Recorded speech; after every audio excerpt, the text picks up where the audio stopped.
In this episode of Man vs. Marriage, it's like a relationship 911. Somebody help me. The podcast. How good do you want your life to be? It's really about becoming the best version of yourself that's possible. This is Man vs. Marriage. The podcast. Welcome back to another episode of Man vs. Marriage.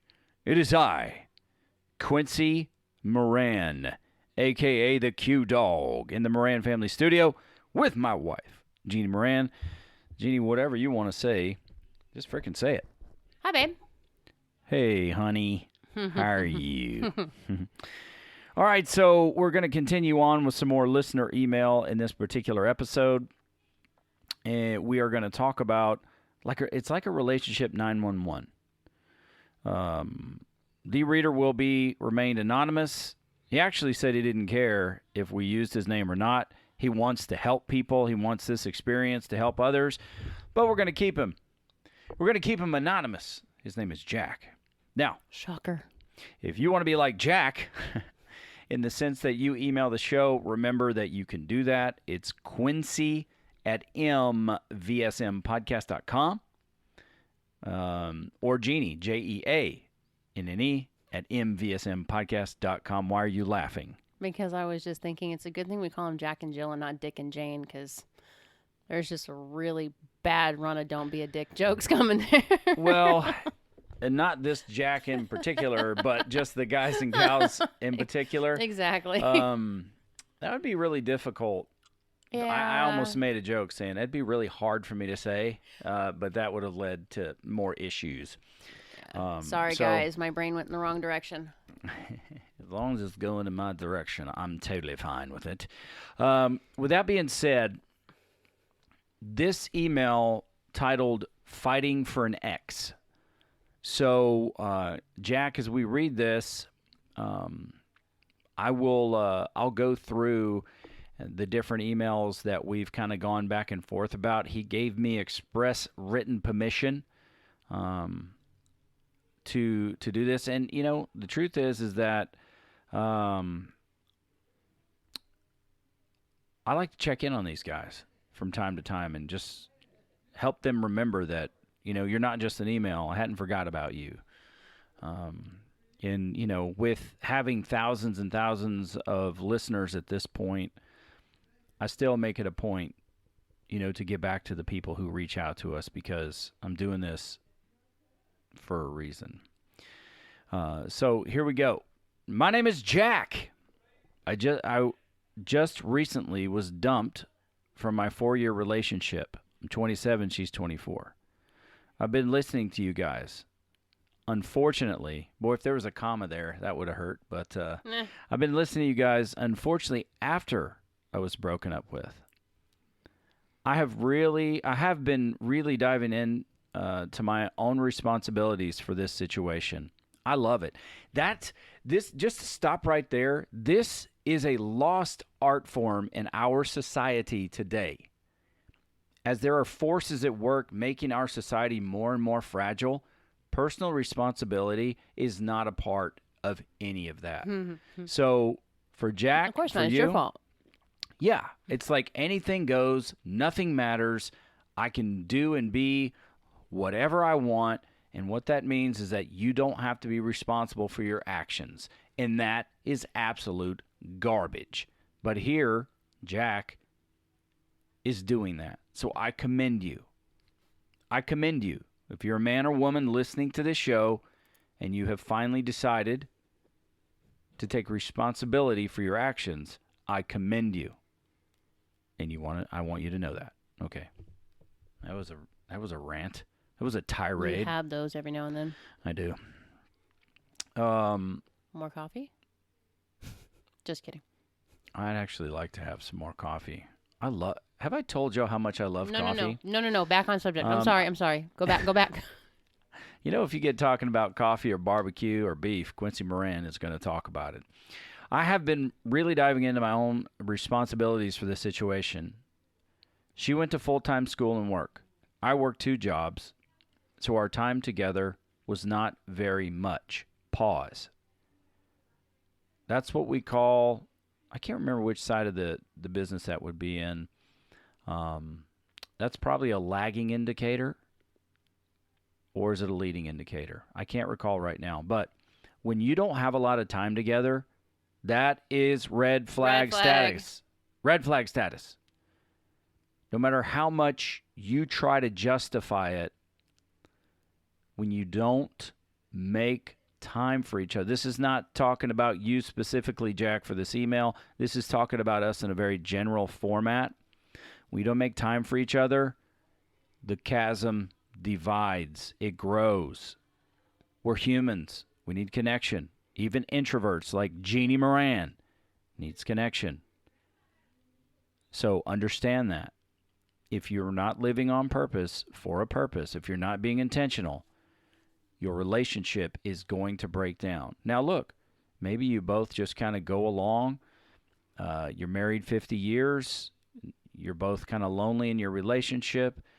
You know, you've adapted. You move on. You know, things are over till death do us part, but were you truly happy? It's y'all's responsibility to ensure your happiness.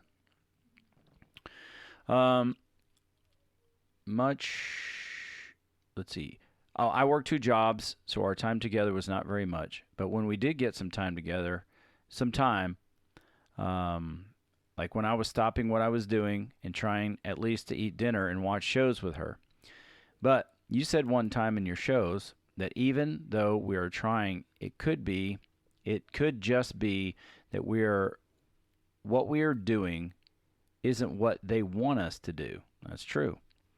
And I know that I wasn't really dating my girlfriend anymore. We both got into a complacency that damaged her view of us and eventually led to her leaving. I will admit that after listening to you guys, that I was at fault for not being romantic anymore. I started getting comfortable with our lifestyle and started treating her like a roommate instead of the woman who I want to spend the rest of my life with. I've been trying to do my best to stay strong because I know this may sound cringe, but I want to fight for her back. But do people even do that anymore? So he wants to fight to get her back. It might sound cringy, but I understand what he's saying. It's after these difficult situations, it's that you kind of take a step out of the picture frame and look back at the picture and go, what the hell have I been doing? Mm-hmm. It's like Jeannie and I sitting next to each other in the marriage conference 12, 13 years ago. And Coach Rita and Bill say, rate your marriage. I rated a 7. Jeannie claims she rated a 3, but she did rate it a 5. She probably meant a 3. I didn't mean a 7, but probably thought it was around a 5. But I was like, hey, things are going pretty good. The divide is generally higher on the man's side as far as how things are going.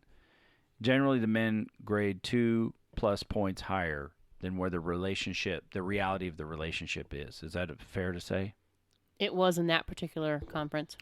Yeah. Well, that was a statistic that they gave us. I don't know where that study came from or how the information was backed up. But I know for the people in the group, oh yeah, it was pretty consistent. All the guys were like, "What the hell?"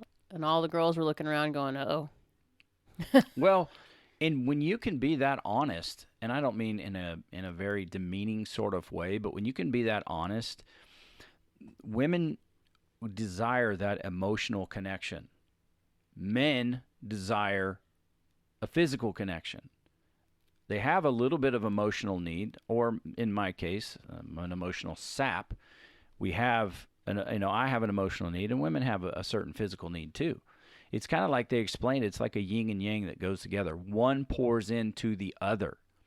So you want to maximize filling that tank as far and as wide as you can. So if it's a 100-gallon tank, let's say it's a 70-gallon tank, you want to maximize filling it to 70 gallons. So if your capacity for emotional investment, if your max capacity is 10%, then maximize it. Everybody's makeup is different. Mm-hmm. But you want to maximize whatever your capacity is for the emotional and the physical needs that you have. And this person that you've decided to marry and become one with is the person that you invest those efforts into. It's very fulfilling. But on the other side, it can be really damning. It can hurt terribly. You know, lots of things can be created from this situation that are not good. And it comes from situations like Jack, like ours, where we become complacent because we get hyper focused on what's happening in the moment, and we don't take the time to really get some feedback or get an understanding of where our spouse is. How are you doing? What are your love languages? What are your needs? Are they being met? And for someday, look at me, some frickin' day, you and I are going to put some frickin' thing together to help people to do this pre-married. We had a pre-marriage class, you and I. It started out full. And at the end, there was only a few couples there was like left. six of us left, and it started out with like 26 or something like that couples. Yeah, they brought out the red flags, and that's, you want it. Heck, you always want to do that as much as you can before. Let me get back to this because I'm really going off here on some tangents, but it's imperative, you know, based on the listener emails that we're getting, based on the, you know, thousands of downloads we're getting, and what those subjects are. People need help in their marriage. They need a reason to stay married. And it's the reason they got married. They are desired people in this world, because it's not just limited to the great country of America. People in this world are desiring help, as like the construct of, or the sanctity of marriage starts to dissolve as people get farther away of personal responsibility and accountability and serving with their heart forward and loving people intentionally.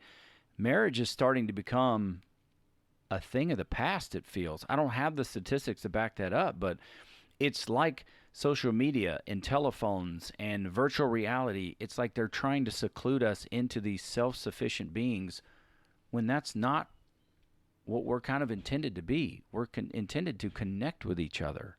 That human connection is I think, one of this world's most greatest things. And COVID just made it worse, where people are becoming hermits. And I mean, with this new virtual reality, are they going to drive people into just not needing other human connections until we fully go into the freaking matrix, or what? Okay, let me get back to this email. Jack, I'm sorry. Okay? Listeners, I'm sorry. But I'm sorry, not sorry, but things just need to be said, and I'm using this particular platform to do it, yeah.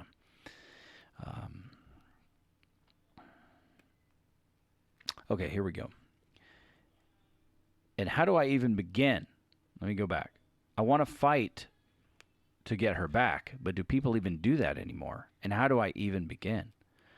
I've been very dedicated to my work and really trying to take care of myself in ways she wanted me to. I know this is not just going to be a one-time go or no-go thing, and I'm more than willing to put the work in, but is there any advice either you or your wife could give me to try and win her back? Or maybe some advice that could put me on a good path to try and fix myself, so that she sees one day that I only want her. She was really the only girl in my life that I loved for her sake. Most people say they make me feel, and, oh, they treated me such a way.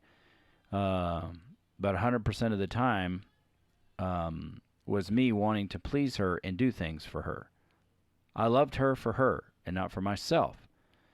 Is there a possibility, anything you can give me? If not, I understand. I mean, I see that, and I totally get, what Jack is looking at here. He had sounds like he had a great gal. Maybe he took her for granted. She got really busy. Maybe she took their relationship for granted. It sounds like he knew the things that she wanted for him, but did he know what she wanted for her? And so, through being busy, being distracted, it sounds like their relationship drifted apart, and he loved her, and he wanted to be with her. But obviously she felt lonely and disconnected, and so she had to end it. Well, and just because you're doing the things now, don't expect her to see it and suddenly shift gears, because now you're doing it. Yeah. You haven't earned that trust yet for her to believe that this is a permanent change. Right. So I guess my question would be, is she really the person for him, and is he really the person for her? Because if you can't have a conversation and try to change things and work it out, but the option chosen was to leave, then I don't think this was a suddenly I've made a decision. It sounds like, and this is just me, I wasn't there, I'm not in the middle of the mix, but it is rare that we as women don't tell you when something's irking us, or we don't tell you, hey, let's go do this, or I'd like to get out for a little while, or, why aren't you doing this? It is rare that a female does not speak when something is bugging them. We are quite good at nagging, actually. Most of us, myself included.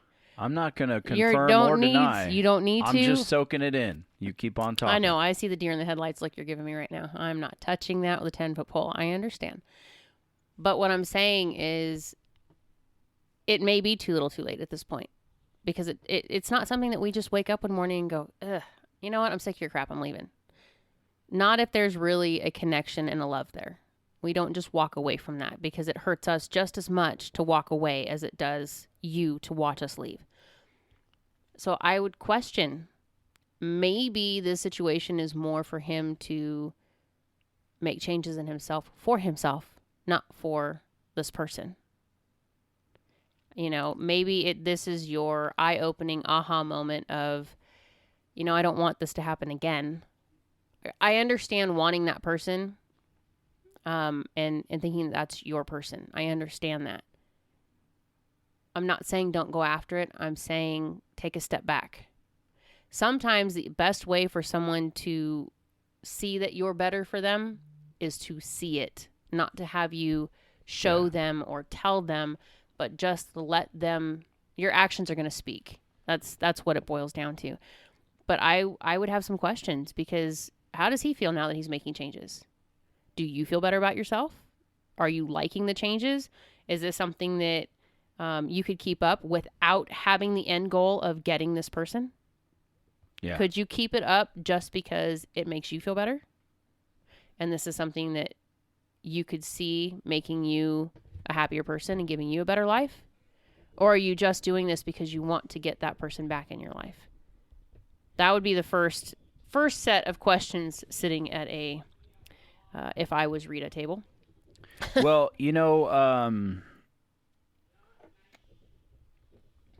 just writing something down here, so Grizzly, bear with me, if you will.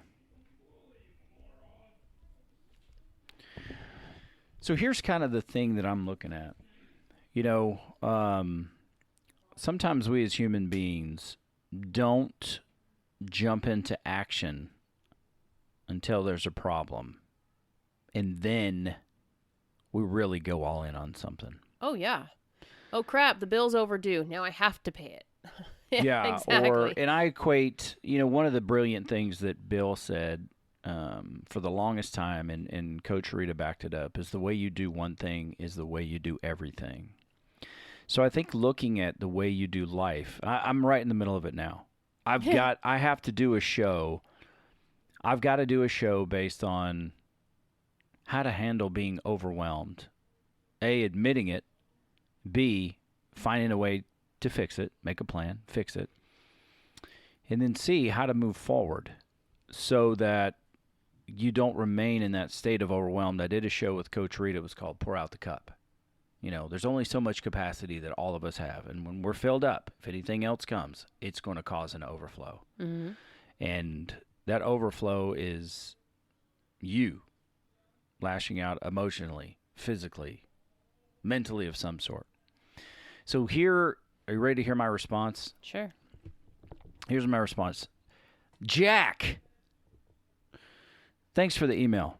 I commend you for having the courage to reach out. I typically say that because I really mean it. Sounds like this adversity has given you some valuable perspective. Obviously, it was a high price. I feel for you both. I'm not certain I have the perfect answer. I do have some advice. Continue on this path of becoming the man you believe she deserves, whether it's her or for the next relationship. Or I can say it this way. Continue becoming the man you believe this world deserves. I know that sounds so grandiose, but really when you consider what I'm saying, this world is essentially your sphere of influence and the people that you interact with. Yeah. You know, from acquaintances, from strangers to acquaintances to relationships. It's that sphere of influence that you carry where you are. You're doing all these happy dances. What's going on with you? I'm happy. I like it. I love seeing you happy. Keep going. I know that sounds a bit, look at this. I know this sounds a bit grandiose or cheesy, for lack of a better term. Truthfully, though, it's how I live my life. Continue building credibility with yourself. And that's something that Ed Milet taught me greatly. That in order to change, you have to build credibility with yourself. It's the conversation that goes on inside of you. And then once you build that credibility, you know you're somebody you can count on, then you can give to other people. Continue the immediate eviction of complacency. It's important that you take this moment in time as painful as it is and demand it to empower you in becoming this new man. Make the experience worth the pain. As you become this new version of you and you build credibility with yourself, that what you are doing is consistent and has become a part of your new life philosophy, then it's time to begin the re-romance process. It's vital that the next relationship you have offers her the new you. What I'm not saying is you should get in the mindset of fear, like the fear of not being good enough or the fear of not measuring up, or that every relationship may end up like this if you aren't perfect. I'm not demanding perfection. Redefine the man you want to be. Hold yourself to that standard. Be accountable. Not demeaning, although the David Goggins approach with accountability mirror is probably something I'm going to give a test drive. And evolve. Truthfully, she may not be happy with who she has become. She may need to redefine herself. That may be a question that never gets answered. It takes two to tango. Jack, I know you asked for some advice on winning her heart back. Phase 1 has already begun with being aware that you need to change. I respect you, bro. This is the best advice I have for you at this time.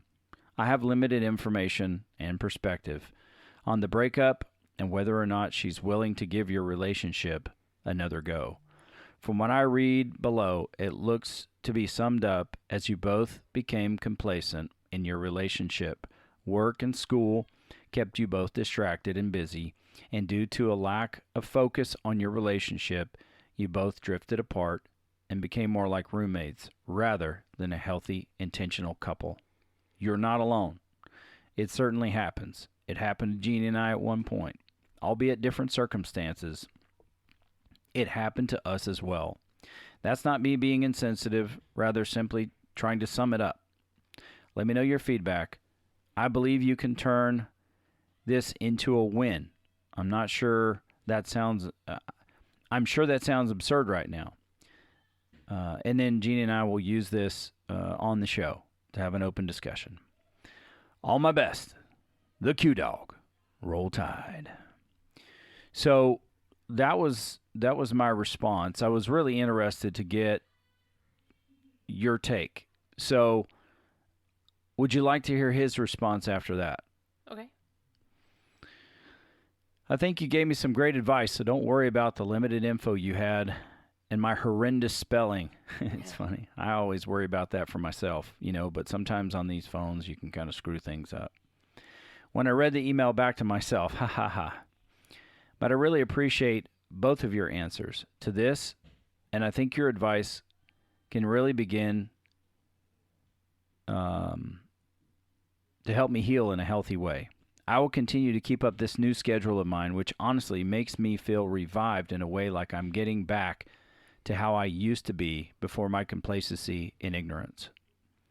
And I will try and build myself to be a man that not only the world deserves, but what I deserve to see in myself every day. There you go. Hell yeah, brother. And learn to be happy with myself before I try to be happy with someone else. My mother always said, never go into a relationship looking for something, but to always meet someone with the expectation to grow with each other, even beyond what you already are. I thought that was well said by Mom. Kudos to you, Mommy. And your advice and show has helped me understand my part in things and my shortcomings.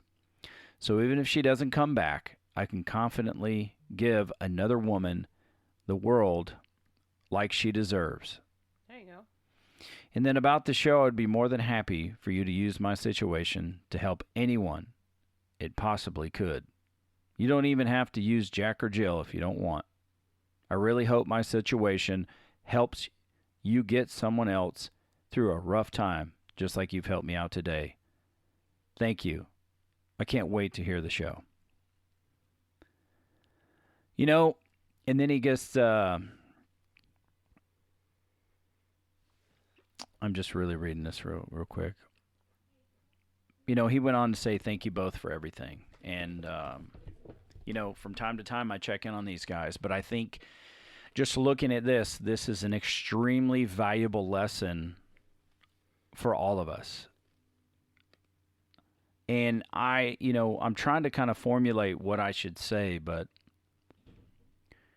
it's almost like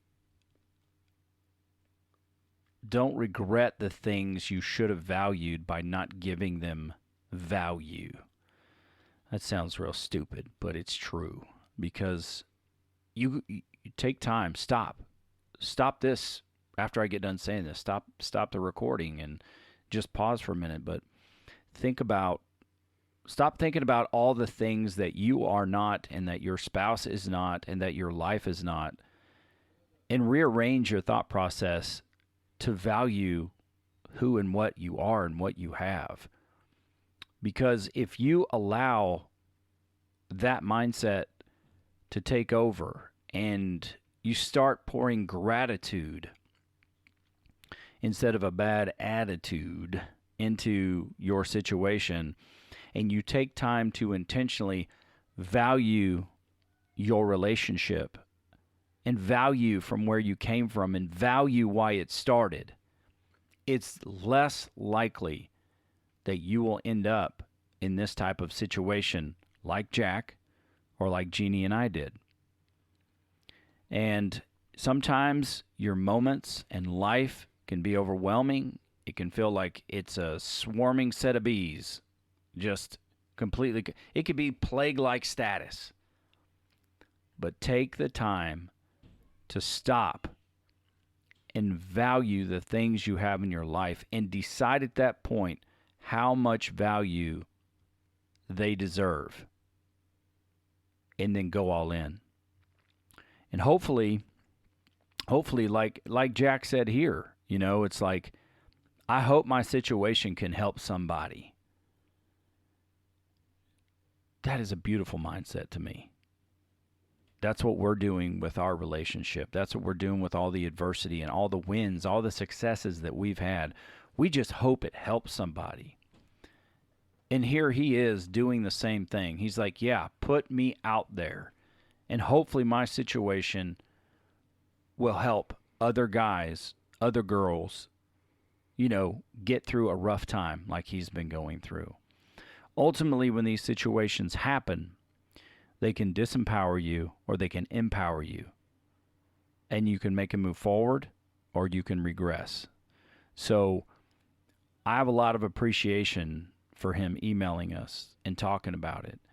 Because I thoroughly believe that, not that this is one that he let get away, because, like I say, it's 100 when it comes to responsibility for cultivating the relationship.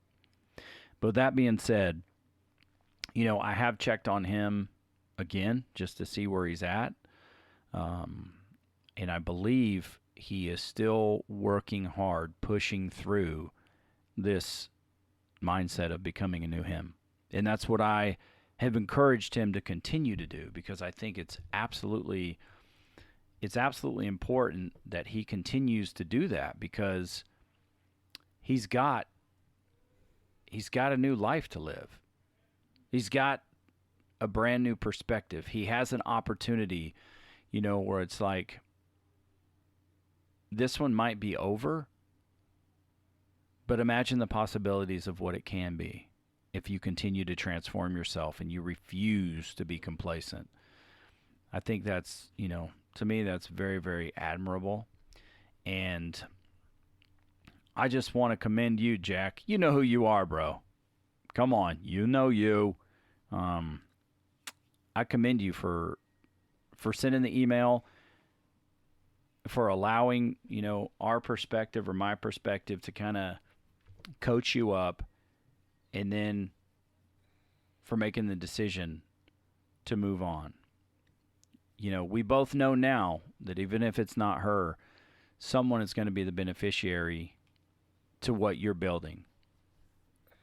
And you can share, maybe at some point, whoever you're going to be with, you can share this type of experience, and you can explain, how you love on purpose now and what your purpose is when it comes to giving this next woman love, and what it means to you and what your relationship looks like. And, those things will start to fall in place as that connection develops. So you're the freaking man, bro. You do your thing. Thank you for your email. And remember, guys, if y'all want to email Jeannie and I, it's Jeannie, Jeanne, at mvsmpodcast.com, or Quincy, Quincy, at mvsmpodcast.com.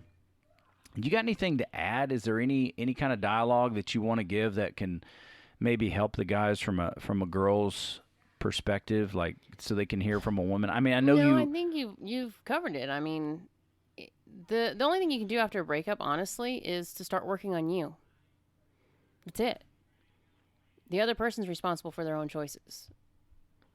So now the idea or the playbook is work on you. Keep doing what makes you happy, what makes you feel better. And as you start noticing, becoming aware of yourself and the things that you do, the behaviors that you want to change, the things that attract you might even change now, because you're shifting your perspective on yourself. So now the person who is more compatible with you might not look or act the way they used to.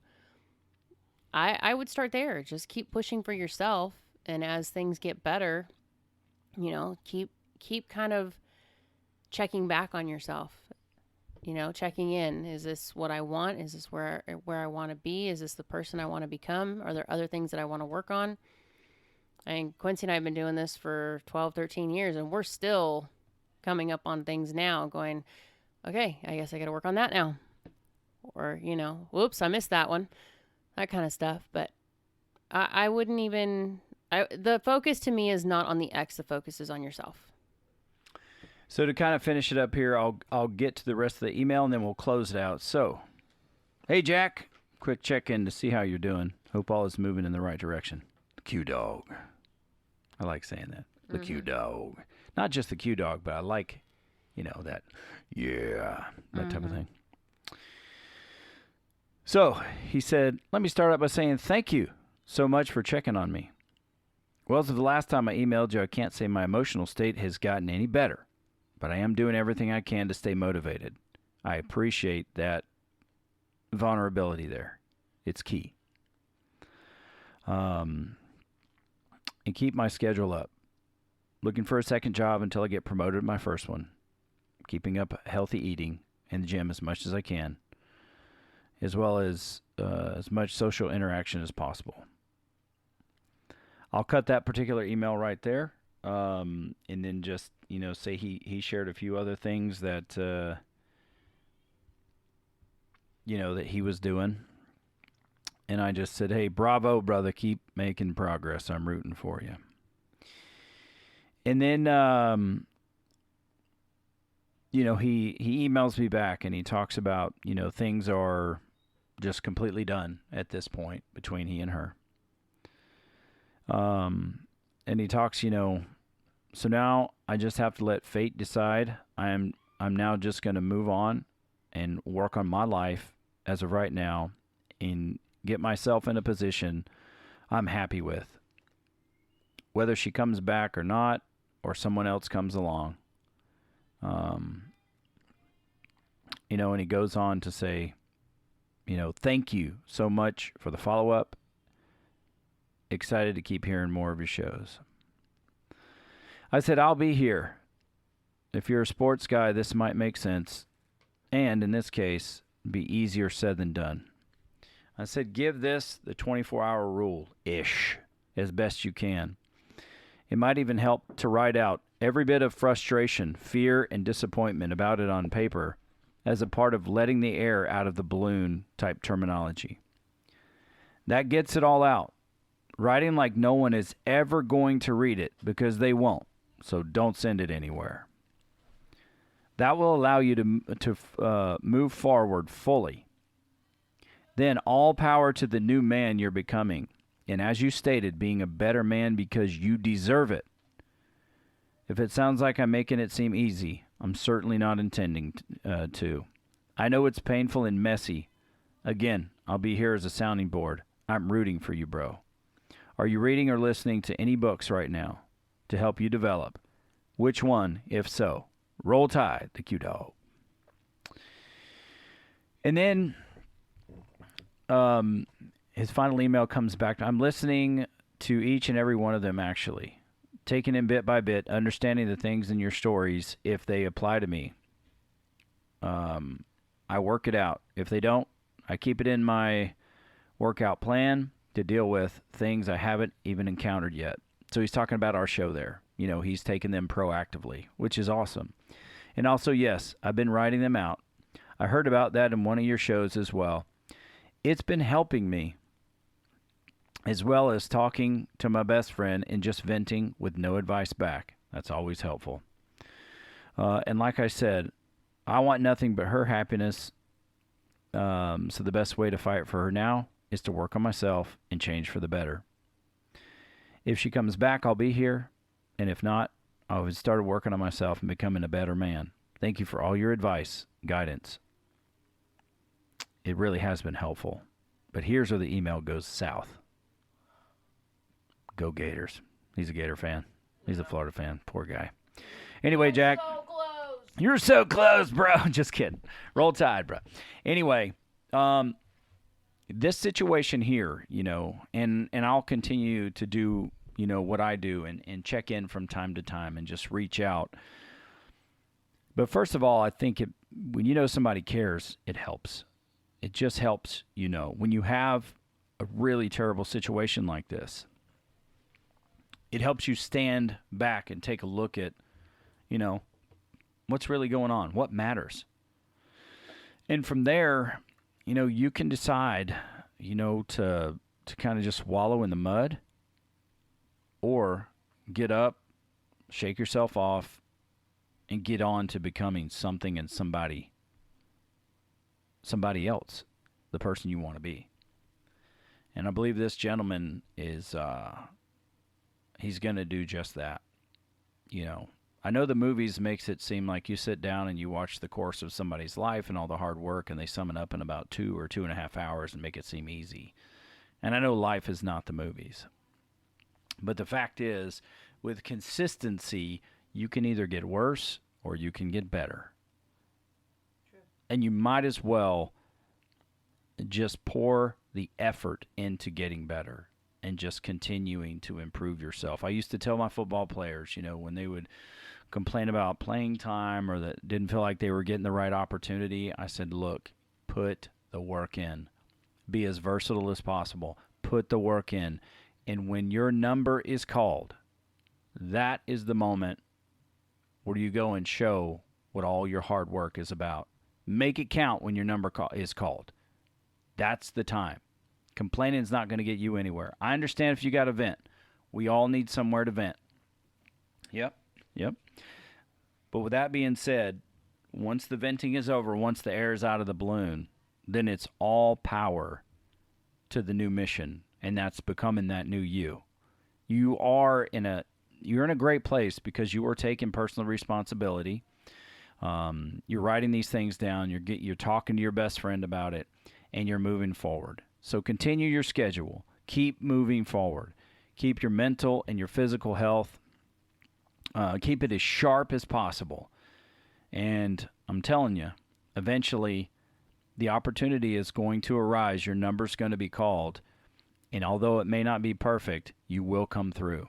And you will find a woman, and she will be so fortunate that you put this work in and that you are loving her how she truly desires to be loved. So keep doing yo thing. And as always, you got the email. You know what the email is, so continue to use it. Cool? Anything else there, honey? Nope. Okay. Well, she's Jeannie Moran. I'm Quincy Moran, and this is Man vs. Marriage. The podcast. How good do you want your life to be? You gotta live on purpose, for a purpose. It's truly about becoming the best version of yourself that's possible. This is Man vs. Marriage, the podcast.